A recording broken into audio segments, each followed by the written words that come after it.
Hello, welcome back to Metaphoric Talks. And today we're going to switch it up and do it a little bit different. Today we are doing book reviews and we are doing Blood at the Root. Now, this book is, I want to say, young adult sci-fi.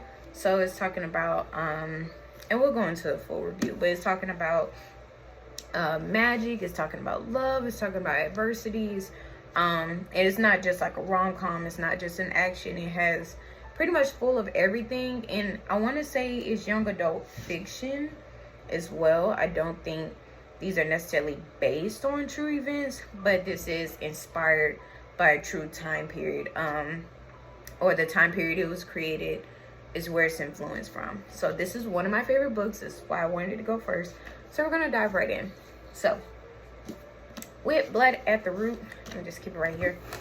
So, okay. Now, I like to go who, what, when, where, why, how, maybe.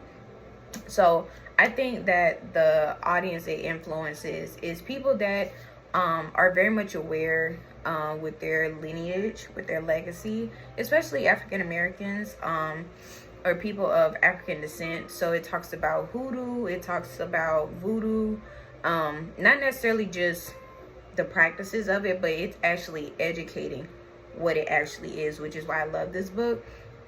Because if you're already into hoodoo and certain lineage, then you know a little bit something, and it may expand your horizons, or it may make you feel very at home or very familiar with what it's talking about. If you're not familiar, if you're not African American or don't really have it in your lineage or anything, when you read this book, you will learn a whole nother world, a whole nother culture of, again, hoodoo, voodoo, what it is, where it's made from, why it was made, which is very important.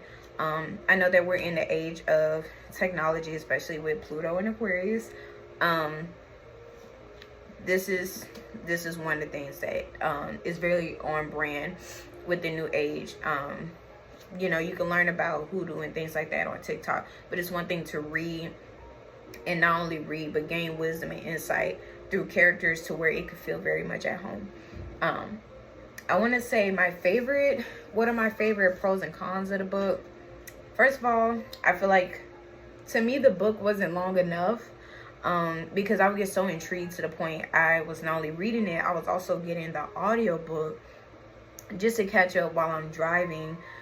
Because I mean, I can't read and drive, and you shouldn't be texting and driving, but just to listen to it. And you still get to create the vision. Some people, they could read books and not get a vision. I feel like you still would get a very good visual of this book.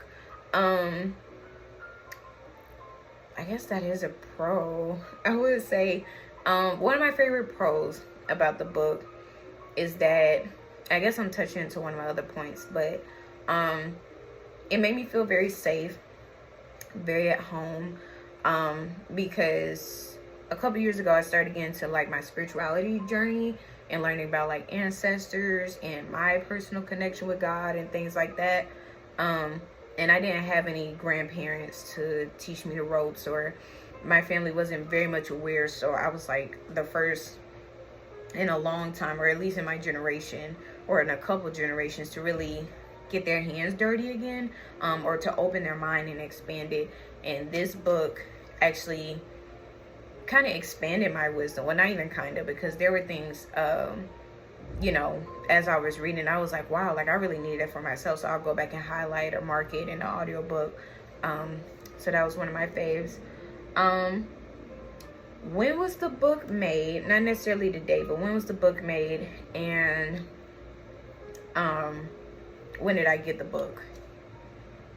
This book, based off of the research, I think it's, I don't want to say in the acknowledgments, but it's somewhere in the book where it was made during, I don't want to say just COVID times, but in the revolutionary times, in recent times, like George Floyd's death, police brutality was on the rise, things like that. People were marching and protesting in the streets, and the author basically stated that that's what helped him to get influence.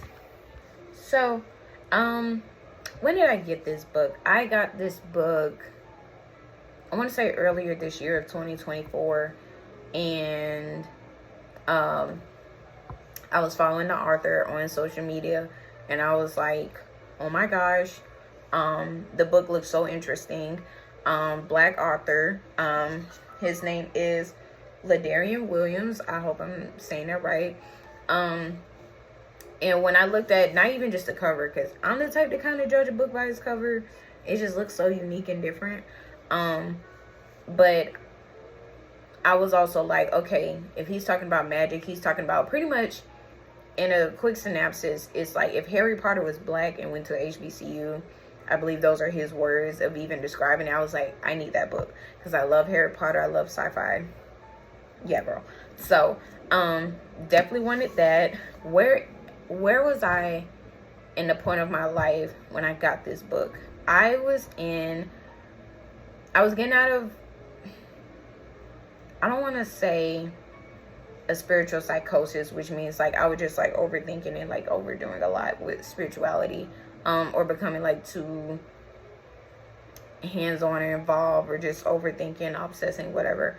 I believe I was at a point where I was ready to also expand more so with my lineage and get to know like my ancestors, and also get to know who am I, what am I doing in life, what's the point of my gifts, are my gifts important, why should I love my gifts. So everything that I was pretty much the guy on the cover in this book of like, well, he was pretty much very much brand spanking new to it. And even though I'm not brand new, I was at a new point in my life to where I had to fully be a student, like freshman year all over again. So it was very interesting. Why do people need this book? You guys need this book. I don't want to say like based on like, oh, I like this genre, or like, oh, like it seems interesting. This book is very wise. If you like the Bible, it's almost like another Psalms and Proverbs into a book. Like as he's going through adversity, as he's going through, and he was almost like the book of Job in here, because you know, with every book or with everybody in life, you lose and you gain. But he lost a lot. Like he lost a lot while still alive, like, or you know what I'm saying? And still was able to make it through, still had to be resilient, still had to be powerful, which is very rare in some books. Like some books, like the person crashes out, then regrets it. And even if he did have these moments, he became like very much wiser instead of just reckless.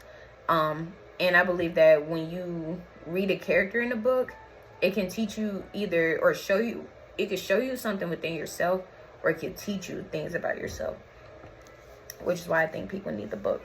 How has the book impacted me? Pretty much like I said, it helped me to open my mind. It helped me to grow. It helped me to even get back in love with books. Because, you know, as a kid, I used to read books all the time, but as you start adulting, you're just like, my life is impactful enough.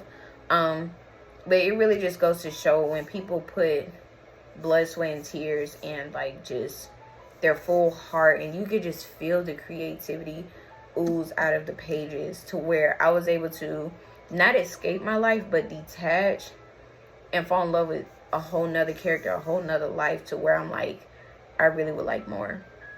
So that's Blood at the Root. I hope I explained it well. I hope I did it justice. And I hope to see, how do you feel about the book?